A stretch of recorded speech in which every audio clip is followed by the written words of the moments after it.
Thank you all for coming. At this time, I would like to call the regular meeting of Board of Education of November 16th, 2022 to order at 7:12. 7:12. Tina, can you call the roll? Sure.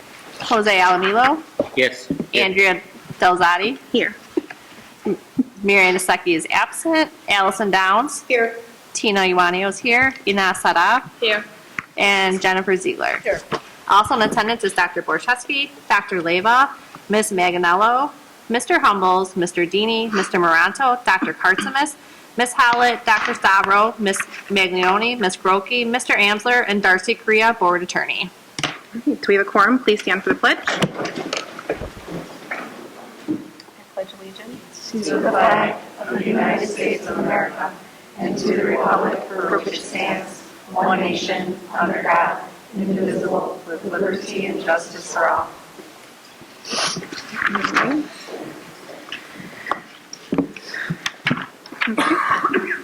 We're going to move on to consent agenda. I would like to entertain a motion that the Board of Education establish the consent agenda as presented. I'll move. A second. Any comments, questions, or concerns? Tina, call the roll, please. Ziegler. Yes or no? Yes. Sorry. That's okay. Alamilo. Yes. Delzati. Yes. Downs. Yes. Iwanio, yes. And Sada. Yes. That's the approval. All right, so I would like to entertain a motion that the Board of Education approve the consent agenda. I'll move. A second. All right. Any comments, questions, or concerns? Tina, call the roll, please. Ziegler. Yes. Alamilo. Yes. Delzati. Yes. Downs. Yes. Iwanio, yes. And Sada. Yes. All right, at this time, we have public participation. If anybody would like to address the board. Anything down There's there? nothing down here, no. Okay. Moving on. Enrollment reports. Did anybody have any questions? No. No? All right. Board business. The first thing we have is the board member appreciation. I think you have some fun little do. cards and gifts at your table from our students. And this year we decided to do crumble cookie for you. Thank you. Thank We you. hope you share those with our children that are at home.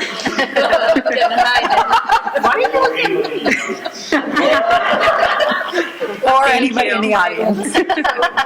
No, in all seriousness, we very much appreciate you and all you do for us and our students. We really make this an amazing place to work and learn. So thank you. Thank you.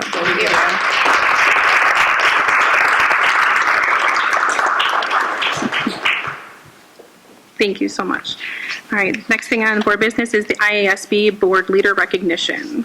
We had 3 distinguished board members this year. Allison, you have a nice little certificate. I didn't frame it. Would you like me to frame it? No. Allison Downs. Thank you. Tina Iwanio. Thank you. And Marianne Desecchi, distinguished board members.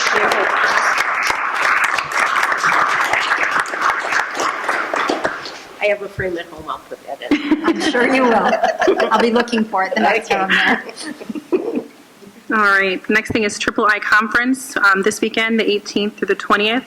You guys should all have a packet here that Kinga did a great job putting together for us. It'll help you, and it'll also have your badge for the weekend. Does anybody have any questions? Make sure you put these in your bag Yes, do not forget your badge. tonight when you get home. Yes, No one please. forgets them. A lot of work went into this. Do not forget this. On the front cover, when you open it up, you'll see at 2 o'clock. That's where you're going to get your honor for the Distinguished Award So nice. for Washington School. I just want to say thank you for putting on there, be photo ready. Yes, Very important. That is very important. It's in red if you don't see it. this is a big photo opportunity in the Grand Hall, so. All right, and then the And other, we did speak to them, so Jennifer and Jose, you can leave early. They're prepared for you to leave early. Oh, okay. Just in the back, you just go up to the lady and she'll give you your certificate. So they know that you're leaving, you're cutting out early from class. Oh, that's awesome. all right. Awesome. Well, thank Kinga for putting this together for Yeah, us. that's good. Yeah, she did a great job. Is there a sign-up sheet? There should be, oh, no, for the, Yeah, I didn't see it. I have it right here, so. Okay, that's the next thing. The Leiden Area Board Dinner is Wednesday, January 25th at 6 p.m. And Kim, you said it was West this year? West Leiden. And Leiden, yes. there'll be a sheet going around to sign up for. And this is just a really nice dinner where all the Leiden area boards come together, and the culinary students from Leiden will make a very lovely meal for us, and I'm sure Dr. Poliak will have a lovely presentation for us. Yeah, it was really nice last time we went. All right, moving on to old business information, the District 81 construction. I think we're coming close to the end. I feel like we're almost there. I think our final construction meeting for the courtyard will be tomorrow. Is that correct, Mike? Look at how tired you look. I did hear from Tina today that the middle school students are loving the turf field. They wrote it in your cards. Oh, Love the water. We put those water fountains in Lincoln, you know, Oh, where they okay. can refill their water bottles. What else is it they love? Furniture. Yeah. It's referring to what's in the library. Yeah. oh. Just everything. They're excited. Yeah, it was nice seeing them learning outside in Oh my God. the outdoor learning space. Turf, that's what boys room. Turf. Good job. Been passed We're not down. like any other schools. Thank you for making all our schools beautiful. It's, Oh, nice. they really see it. That's sweet. Good. You pass it down, please. Sign up sheet. All right. And then new business information. We have the tentative 2022 tax levy. Turn it over to Pasquale.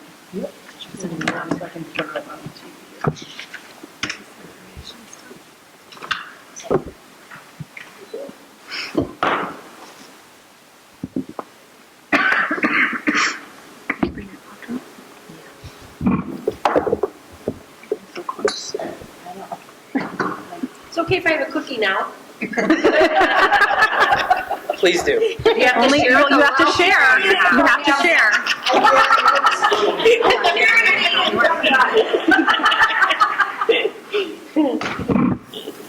All right, so it's about that time of year that we start discussing the tentative levy.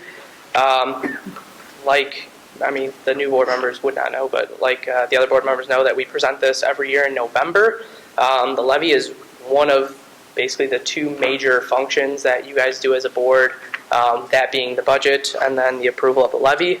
The levy is very important for the district because it represents 65 to 70% of the total revenue that we get in every year, and obviously that depends on different federal grants and state grants that we get year over year. The levy, that's tentative. We have to determine it no less than 20 days prior to the adoption, so the adoption always comes at the December meeting. And we have to file the certificate of the levy with the clerk before the last Tuesday in December, and the day after the meeting in December when you guys approve it is when we always turn it in. And it's nice, because of COVID, we can do it online, so we don't have to drive it downtown, which is great. There is the truth in taxation law, which is only applicable if the board decides to adopt a levy that is more than a 5% increase over the prior year's extension. We're recommending this year, and I'll obviously explain more about it later, levying at that 5%, which would make the truth in taxation law, which has different circumstances that the district would need to hold, like a hearing, to occur, but we're believing through our recommendation that that will not be applicable for this year. Just kind of a quick overview of the tax cycle. The first step in the tax cycle is the assessment by the county. It then goes to the Board of Review for the exemptions, like senior exemption, household exemption. Then the state then equalizes the assessments with the other counties in the state. Cook County assesses a little bit different, which I'll explain in a different slide. So that equalization brings the counties all to a average of 33.33% of the market value. And then the districts, whether it's a school district, a village, fire department, library, all the other levying districts adopt their levies, and then the final process is it shows up on the tax bills. So in Cook County, the assessed values are a little bit different than other counties. The residential properties are assessed at 10% of their market value, while the commercial properties are assessed at 25%, which is why the county gets assigned an equalization factor. This year, that multiplier factor is just above 3. So what it does is to get our assessed values to 33 1/3% market value so that it's apples to apples across the state, they assign that multiplier. Because we're in Cook County, we are tax capped through the PTEL law, which means that we can request a maximum increase of 5% or CPI urban, which is just a measure of inflation, whichever is less. This year, as you guys all know, inflation has kind of been running a little bit rampant. So CPI is actually at 5% this year. So that's the maximum that we can request. New property in the year that it comes up is not included in the cap just for that first year. And as an average over the past 5 years, through our levy, once we get our reports back, we've averaged roughly about $4 million annually in new property. So I'll describe that a little bit later and how that applies to the rate that we actually receive. But that's something that we do need to look at as we have TIFs in the boundaries of our school district. And then, so in March of 2023, the payment, which we're still anticipating will be March of 2023, given that taxes are delayed this year to December, that usually represents estimated about 55% of the prior year's levy amount. And then come the August payment, which is usually in August, we'll true up the rest of the levy with inflation and the new property. So to get the limiting rate, so the rate that the district actually levies at, it's just a fairly basic calculation. You take the prior year's extension, multiply it by the 5% or inflationary increase, and then divide that by the EAV for that taxing year minus any of that new property. So that's what happens when that new property is available for you to levy upon. So they take it away from the EAV value to increase that limiting rate. So the current reality of this year is that it's tough. This is probably one of the hardest years, and obviously I've only been around for 7 years, but from what I've heard from colleagues, this is probably going to be the toughest levy that districts will ever have, and that anybody has ever seen in the past 30-some years. EAVs and our rate report normally come in May, and this year we actually just received them on November 4th, which makes it very difficult to do our calculations and to get all the information that we need to then present to you guys. Obviously, as you guys know, living within Cook County, that the second tax payment, which normally comes in August, is just set to come due on December 3rd, and I just saw today on the website that they're actually going to be sending them out if you guys haven't already received them, or you can obviously print duplicates online. They are due to be paid by December 30th of this year. These delays within the county stem from a changeover to an integrated assessment system within the assessor's office itself. And then obviously, as you guys know, the last time that inflation was probably this high was in 1981. So this is just a quick 10-year graph of the history of CPI, and as you guys can see, this year we're well above and beyond anything that's ever occurred in the past 10 years. And it's also good to note the EAV trends over the past 10 years along with the taxing rate trends over the past 10 years. And I always make sure to describe the note on the bottom that says that a tax rate increase does not equal a property tax bill increase. As EAV increases, the taxing rate actually decreases. They're inversely proportional. So the extension itself that we levy at is just a product of those. So if EAV significantly increases, then the taxing rate itself decreases.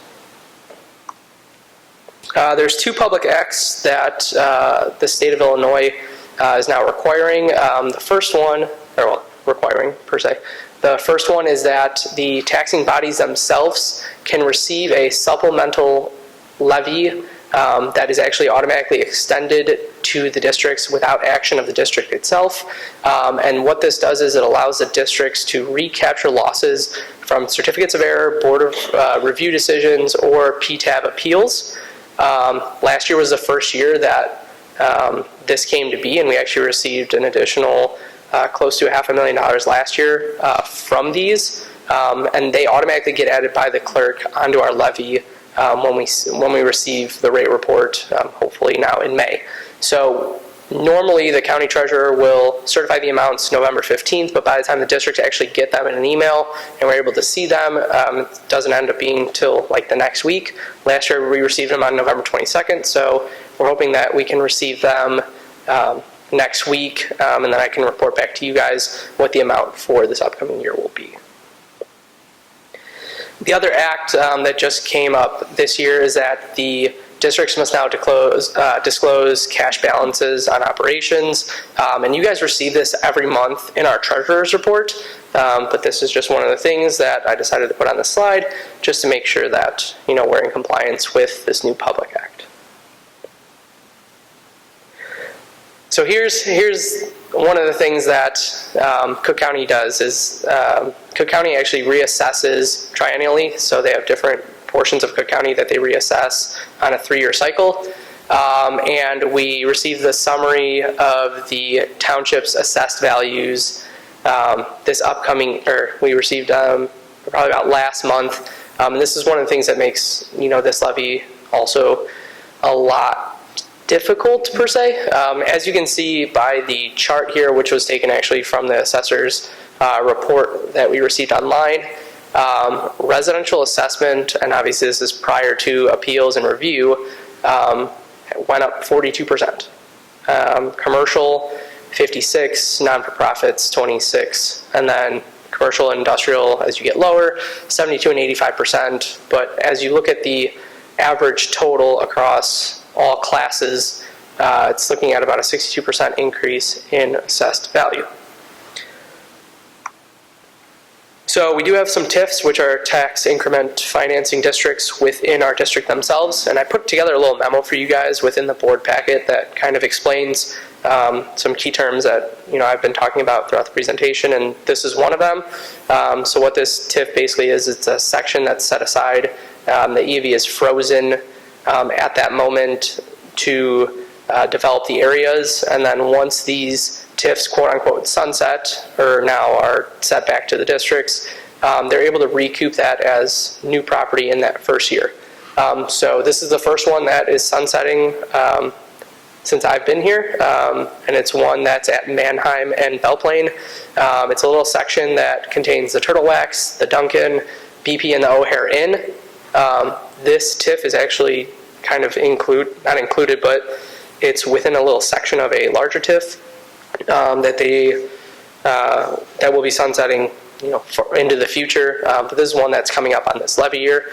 We're anticipating the new AV that's going to be added because of this TIF to be about 1.6 million, and obviously that's just added EAV, that's new property that's subtracted from the total EAV, which makes it more accessible for the districts to receive funds from. As you go around Schiller Park, there's some new developments in process. One of them, when I was talking to the village, is actually in the southeast lot of Manheim and Irving. It's about 10 acres of development, but that's still in the process of them reviewing it with a company and hoping to do the development in the future. And then obviously there's big warehouse developments on River Street, Rose Street, and Waveland that I'm sure you guys probably pass often right by the Gambinos there on Waveland. And that's where I actually took the picture from. And those are going to be, when finished and completed and assessed, those will be coming out as new property in next year, I believe next year's levy. When I talked to the village, they said that they weren't going to be complete yet, so they probably weren't going to make it onto this levy. But we also have a history of new property coming along that we have to account for. So it's just something that we need to keep in mind. Is that the one next to Gambino's? That picture itself is the one next to Gambino's. And then there's two on the north side, on River Street and Rose Street, on the north side of town. That we're building now is just... All the same one building. Yeah. Big warehouse. Yep. Yeah. But they look Correct. good. I don't think they're all the same. Yep. In prior years, once we did the 2020 referendum bonds, there were times where we would have to release a supplemental bond levy. This basically allows the district to access a inflationary increase on our debt service extension base that's needed to pay principal and interest. Because the way our debt's structured, we don't have to do that this year, and it won't be applicable again until levy year 2024. So now to the levy itself. Things that are involved in this levy that obviously we have to take into account for is the triennial assessment, estimated growth in EAV to be substantial, and obviously we don't actually get those numbers until we actually get our rate reports, but through the county assessor we have to assume that that's going to be close to what it might be. And obviously there's going to be appeals, there's going to be a board review, but we have to take into that account.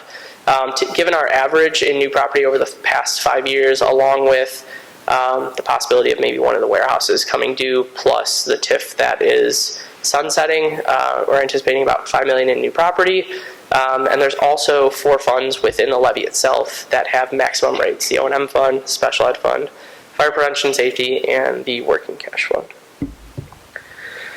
So when we do the levy, we actually look at the fund balances across and other revenues that we receive within those funds themselves. As a process, we've kind of been levying the transportation fund, social security fund, working cash fund, and special ed fund, all consistent with the fund balances that they have. So what I mean by this is that with other revenue that we have in the transportation fund, we levy an amount that will be consistent with our anticipated expenditures for the next year. So obviously we get some reimbursements from the state in our transportation fund, so we levy an amount that would supplement that so that we every year can maintain roughly the same amount of fund balances year over year to cover all of our expenditures within that year. And we do that in all of those funds kind of as a process.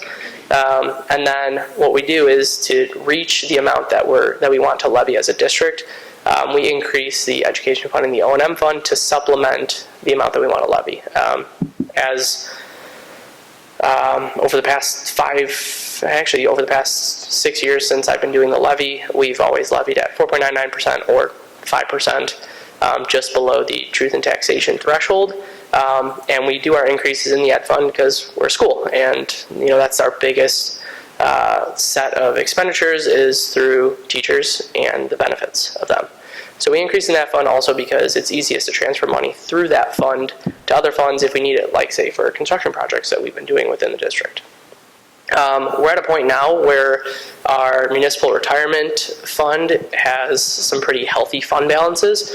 So we're actually going to anticipate to minimally levy in that fund so that we can start reducing those fund balances, given that our actuarial values with IMRF itself are decreasing pretty substantially. And then obviously in later years we can reassess those fund balances and see if we need to increase that levy to substantiate that group of employees, classified employees that aren't TRS. And then we do have a uncapped levy, which includes our bond and interest fund. And basically what that is these are funds that from the referendum and from debt issuances that the district has, those automatically get added to our levy from the clerk's office to supplement the expenditures that we have for bond and debt payments, principal and interest payments that we have throughout the year. We have 4 remaining bonds. One was from 2016, that was Kennedy, 2017, 2018, and then the newest 2020 referendum ones. And then to maintain the fire prevention levy open, we always levy $1 in that fund. So this looks like a lot of information, but I'll just quickly walk you guys through it. So this is the calculation page that we use to make sure that we're trying to capture all the money that we can, being financially responsible to both the taxpayers and to make sure that we provide our children with the best educational opportunities that we can. So we have all of our assumptions in the top right. It basically, based off our assumptions, decides a limiting rate through its calculations, takes the prior year's extensions and anticipates with the maximum the amount in the next year what you could levy, and then we manipulate the actual levy amount to get to the amount that we want to increase. And this year we're looking to increase at that 5%. The red arrow just shows that in our capped levy we're anticipating increasing that full 5%. But since we're not over that 5%, we don't have to go through the truth in taxation process. And then underneath, that's our anticipated bond and interest levy that the clerk will automatically add to our final calculations and our certificate for a total levy at the bottom. This is the actual certificate that shows up, or that we actually turn in, sign, and give to the clerk's office. From here, they take these amounts, and then they do all they do at the clerk's office to make sure that this is what's going to be on the tax bills. And obviously, they go through a process if we meet certain limits, like our cap limit, to reduce that. But this is what it looks like. This is what we turn in every year. And because this year was such an interesting year with all the information that we have, inflation, possibly EAV change, I wanted to make sure that we stress test the levy to make sure that we're able to capture all the money that we can. Because since we're tax capped, if we don't capture it all in 1 year, it actually compounds. So like if, let's say, if in 1 year we don't capture all that we can, we can only base it off of the prior year's extension. So that loss of funds would actually compound, in perpetuity. So at a 0% increase, there would actually need to be about $11 million in new property for us to not receive our full cap levy. So we are still anticipating, us to be able to capture all the money. At 30% of an increase, there would need to be about $14.5 million in new property, which I don't think, as we look around Schiller Park, would ever occur based on what's in development. And then at the 60% increase, which is closest to our assumptions, there would need to be about $18 million in new property for us to not receive our full capped levy. So let's say there was $19 million in new property that we didn't anticipate and was on the levy. That's when we would start hitting the threshold where we wouldn't be able to receive all the money that we are technically allocated for. And I know that was a lot, so if you guys have any questions, email me, call the district line, and I will be happy to walk you through it, just like I've been walking through it for the past few months. So, Thank you. yes. All right. And then new business information, District 81 2022 annual summative designations. Did everybody have a chance to look at that? It was nice to see that all 3 schools are commendable. Good job. Any questions? All right, moving on to new business action, the approval of the 2022 audit. We have Christine Torres of Pro will speak to the board.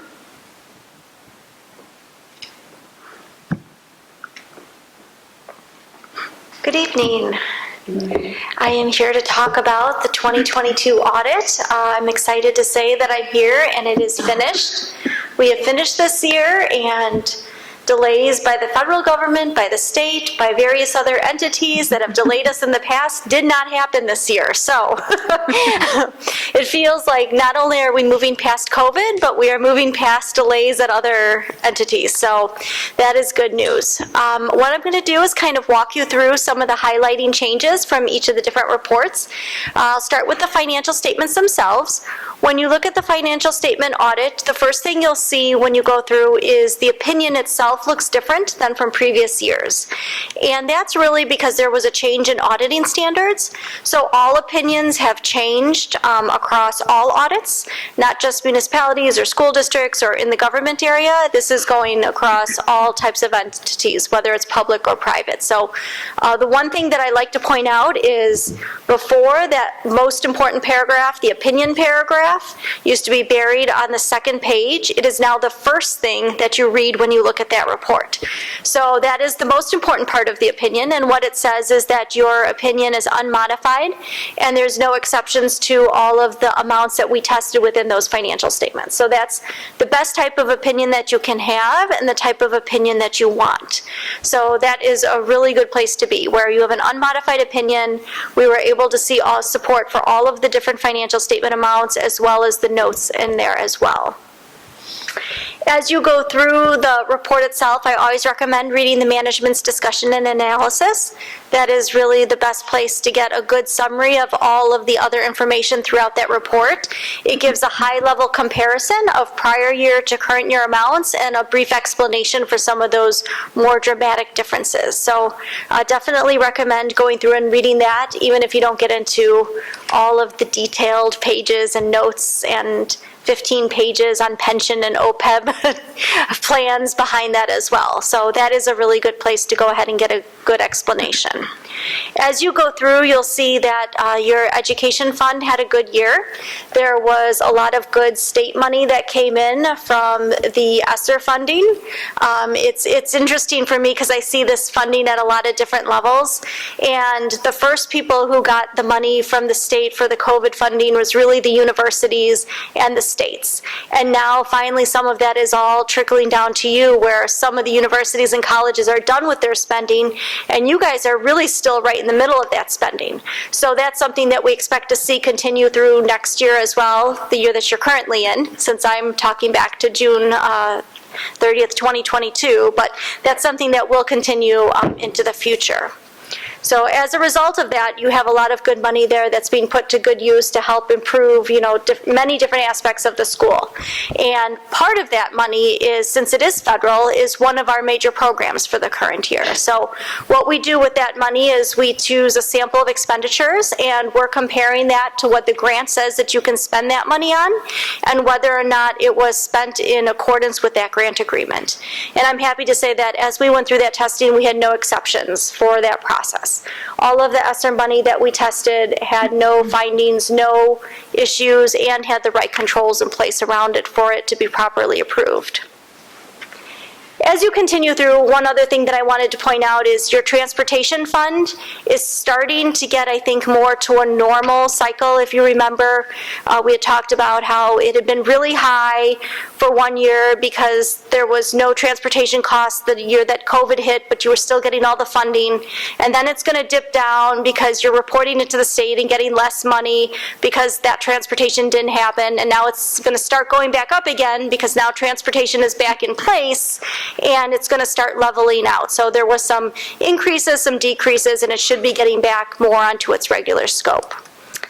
One other big thing that I wanted to point out is as you go through and you look, you'll see that in your capital projects fund, there's a huge decrease during the current year, about $20 million worth of expenditures. And that's normally when you see that, it's a concern, but in this case, that's what is expected. Your bond money was spent on all of the wonderful upgrades that you see, and that is what is expected in those type of funds. The money comes in one big chunk from the bond, you spend it on the projects, and then it goes down. So in most cases, I would say when you're seeing huge decreases like that, there is a problem, but in this type of case and in this fund, that's what we're expecting to see. So on our side, there was no concerns with seeing that huge decrease. Like I said, as you go through, you'll see the rest of the notes and the financial statements are pretty consistent with prior year. You have a lot of detail on your cash, what that's invested in, the detail of your capital assets and how that's broken out, and then there's a lot of information on the pension plans and any updates that happen to those plans during the year. As Pasquale said, the IMRF is doing quite well. It is in a positive position right now. We'll have to see what happens now when investments are going down, how that affects things, but that is also on a delay. So things that were good are still showing as good in your financial statements, and we'll have to see for the next year what type of impact that has on the pensions going forward. One of the other reports that you'll see is the single audit report, and I touched on that briefly. That's our testing of the federal funds. Besides the ESSER grant, we also looked at the National School Lunch and Breakfast Program this year. This is still a little bit of a holdover of COVID where everyone was eligible, so there's no specific eligibility testing for all the students that we had to do in the current year. It was more just verifying the counts and the information that was gathered during that process and was sent to the state all matched up, and there was no exceptions. So as we went through and did that testing, we had no exceptions as well. All of that information tied out, and we have no findings or control weaknesses related to the National School Lunch Grant as well. One other thing I wanted to say is when we do the annual financial report that we have to submit to the State Board of Education, they give you a score based on many different factors within your finances, and that score for this year was again a 3.7, which is recognition. So that is another really good place to be. Sometimes when you have bond money come in and you have bond expenditures and cash numbers are going up and down, that number can fluctuate a little bit and be a little bit misleading. misleading, but you guys have been really lucky and very stable at your 3.7. I'm almost willing to put money that you will always be 3.7 on how consistent you are and how well you are able to maintain that score. So that is a great thing. But really, that is everything that I had for today. It was a pretty quiet year overall with the two major programs, and the biggest thing in the accounting world was the new opinions that got put into the report, which is more exciting for me than for anyone else to be able to say that we had a change like that. So I'm more than happy if you have any questions about the audit process or anything that we look at. One final thing that I want to say is I know you often get information from Pasquale about what's happening during the year, and our numbers won't necessarily match up to the reports that he's providing because he's providing cash basis real time, whereas in ours, we're taking a look back and we're recording payables for amounts that were due that aren't necessarily recorded on a monthly basis, as well as receivables from the state and different entities. So there is a little bit of a difference of accounting from what you receive on a monthly basis to the annual report, but all the numbers, in the end, there's a reconciliation process to make sure they work together. Thank you. Any questions? Thank you. All right. Thank you very much. Happy Thanksgiving, everybody. Happy Thanksgiving. All right. I'd like to entertain a motion that the Board of Education approve the 2022 audit as presented. I'll move. A second. Tina, call the roll, please. Ziegler, Yes. Alamilo, Yes. Delzadi, Yes. Downs, Yes. Iwanio, yes, and Sada. Yes. Motion passes. Moving on to new business action, we have the approval of the ISBE school maintenance project grants. And Kim, I think that's being used for Kennedy for the HVAC. HVAC, yeah. The final, this is the last one that needs to be replaced, right, Mike? This is the oldest unit? You with us? Or Mike? Were you up This early is a with the matching snow? grant, so as you know, whenever it pops up and becomes available, we do apply for it. We'll take any money we can get our hands on, so, right, Kath? Oh, yes. Already make sure. But we do need you to approve it so we can submit it, so, and sign. And signed. And sign it, And please. sign. Okay. We'll get it signed. Thank you. All right, so I'd like to entertain a motion that the Board of Education approve the ISBE school maintenance project grant as presented. I'll move. I'll second. All right. Can you call the roll, please? Ziegler, Yes. Alamilo, Yes. Delzadi, Yes. Downs, Yes. Iwanio, yes, and Sada. Yes. Moving on to new business action, the approval of the IEA Schiller Park SC 81 Stomper and Stomper agreements. I'd like to entertain a motion that the Board of Education approve the IEA Schiller Park SC 81 and Stomper agreement as presented. I'll move. A second. All right, any questions, comments, or concerns? Tina, call the roll, please. Ziegler, Yes. Alamilo, Yes. Delzadi, Yes. Downs, Yes. Iwanio, yes, and Sada. Yes. All right, new business action. We're approval of resolution 2303, transferring money from the site and construction capital improvements fund to the operations and maintenance fund of the school district 81, Cook County, Illinois. All right, I'd like to entertain a motion that the Board of Education approve it. Approve the resolution 2303, transferring money from the site and construction capital improvements fund to the operations and maintenance fund of the school district 81, Cook County, Illinois, as presented. I'll move. A second. Any questions, comments, or concerns?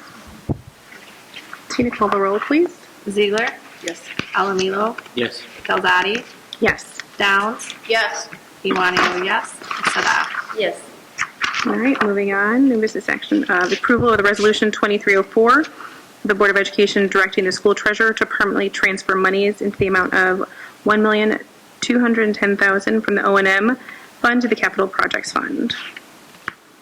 Am I supposed to read it twice? I'll move. Okay. Okay. I'll second. Any questions, comments, or concerns? Can you call the roll, please? Ziegler, Alamilo, Yes. Delzadi, Yes. Downs, Yes. Iwanio, yes, and Sada. Yes. All right, motion passes. Next, we have the new business action, approval of the Lincoln casework bid. I'll move. This is, I think we have a. There's a memo in Yeah, your- there's a memo from DLA. Did everybody get a chance to look at the memo? And Aaron's here too. if he wants to talk. Anybody have any questions? Eric's here from DLA if anyone has any questions about the approval of the casework bid.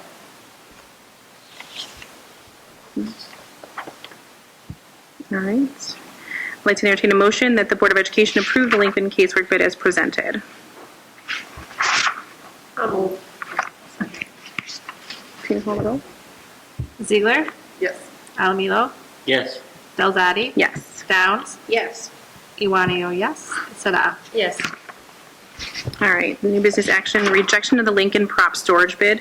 Did everybody get a chance to look at that? It came in more than double what we anticipated. Want to get to it, or? No, I mean, it was just unfortunate. The bids came in much higher than we expected. In fact, we were surprised that the casework bids came in where they did. We opened the bid for the prop storage area first, and it was so high that we thought we were going to face the same thing with the casework bid, and it came in low. So there's just no rhyme or reason to, how things are going right now. But it's just too high. Yeah.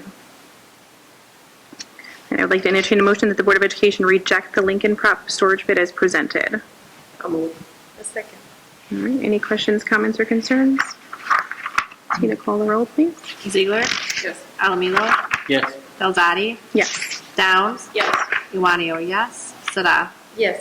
Motion passes.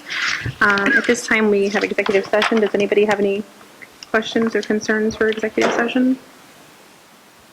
No. All right, moving on. And then personnel. I'd like to entertain a motion that the Board of Education approve the personnel report from the month of November as presented. I'll move. I'll second. Any questions, comments, or concerns? Tina, call the roll, please. Ziegler, Yes. Alamilo, Yes. Delzadi, Yes. Downs, Yes. Iwanio, yes. And Sada. Yes. All right, public participation. Seeing none. All right, I'd like to entertain a motion that the Board of Education adjourn the regular board meeting of November 16th, 2022 7:54. at 7:54. I'll second. Tina, call the roll. Ziegler, Alamilo, Yes. Delzadi, Yes. Downs, Yes. Iwanio, yes. Sada. Yes. All right, thank you, everyone. Meeting is adjourned.